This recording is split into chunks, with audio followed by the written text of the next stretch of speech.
I'm Mathias. I'm a data scientist at Klarrio, and today I want to give you an overview of neural networks, more specifically their link with the human physiology of the brain, the development of neural networks, how they are trained, and why GPUs are important. So, when we are born, we are not able to recognize a single thing.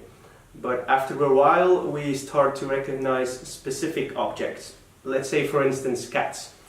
After a while, because we need enough of the same inputs, which corresponds to labels. Labels that, for instance, our parents gave to us. If they see a cat, they can say, look, there's a cat, and then you can imagine, okay, this picture with this on will be a cat. So, if we would only see the front of a cat and never the tail, then after a while we would have a feature set of a cat, but in this feature set there would never be a tail. So if we would only see the tail afterwards, we wouldn't say that this is a cat, because it's not in our feature set. So at the end of a learning stage of a baby for a specific cat, it has to have a lot of inputs from a cat, also of its tail, to have an exact idea of what specifically is a cat. So if we take one step back, what exactly does a baby have? It has eyes to have a particular input of an image of a cat, and it has brains. In these brains there are neurons. There are a lot of neurons, 100 billion neurons, which are interconnected. And by these interconnections and a lot of training, it can have a feature set of, for example, the cat. So this neural network that is actually being trained in the baby, we want to train it in a computer as well. And this is the development of a neural network, of a computational neural network. So what do we need? We actually need something that is a neuron, which is called a node in our neural network, and we need something to come up with the different inputs from the other neurons, and then we could have an activation function to give an actual output. This is called a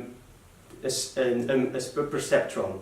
So the simplest form of neural nets are so-called single-layer perceptrons. There we only have one neuron, which is actually called a node, and this one neuron will make a sum of all the inputs. Before it makes the sum of all different inputs of other neurons, it first weighs these inputs. Then it makes a sum, and then by means of an activation function, you can have an output. So this is a perceptron. Then you also have a multi-layer perceptron.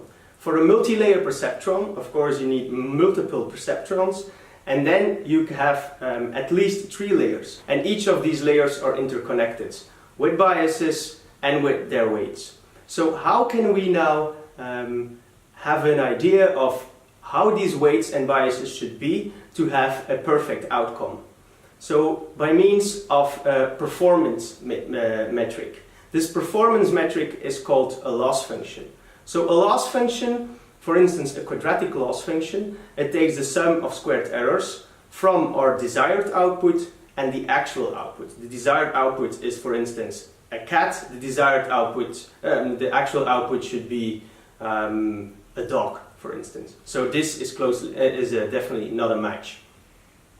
The workhorse of training neural nets is called backpropagation.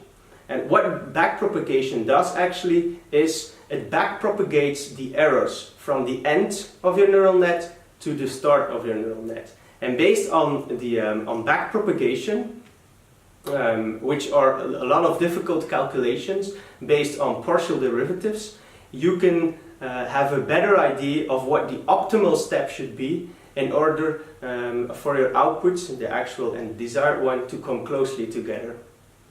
And for these calculations, you need a lot of computational power.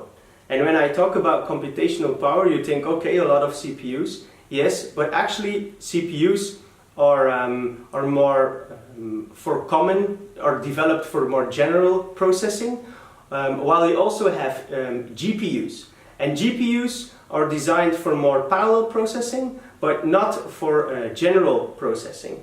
But since the neural networks are closely, in the neural networks there are a lot of nodes, and they all make approximately the same calculations, the same type of calculations. So that's the reason why GPUs for training neural networks is far more optimal and much faster than the CPUs.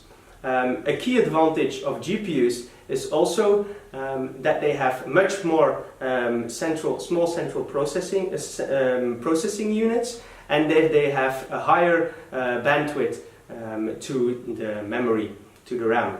So what did we learn today? Actually, we've seen what is a neural net, based on an example first with babies, that they develop a feature set of cats. How can we train those computational neural networks? Also based on this interconnection of neurons, and then based on back propagation, we can efficiently make sure that the actual outputs and the desired outputs are closely matched. And we've seen that GPU processing is much better and much faster than CPU processing for training these neural nets. Thank you for your attention. I hope to see you on the next video.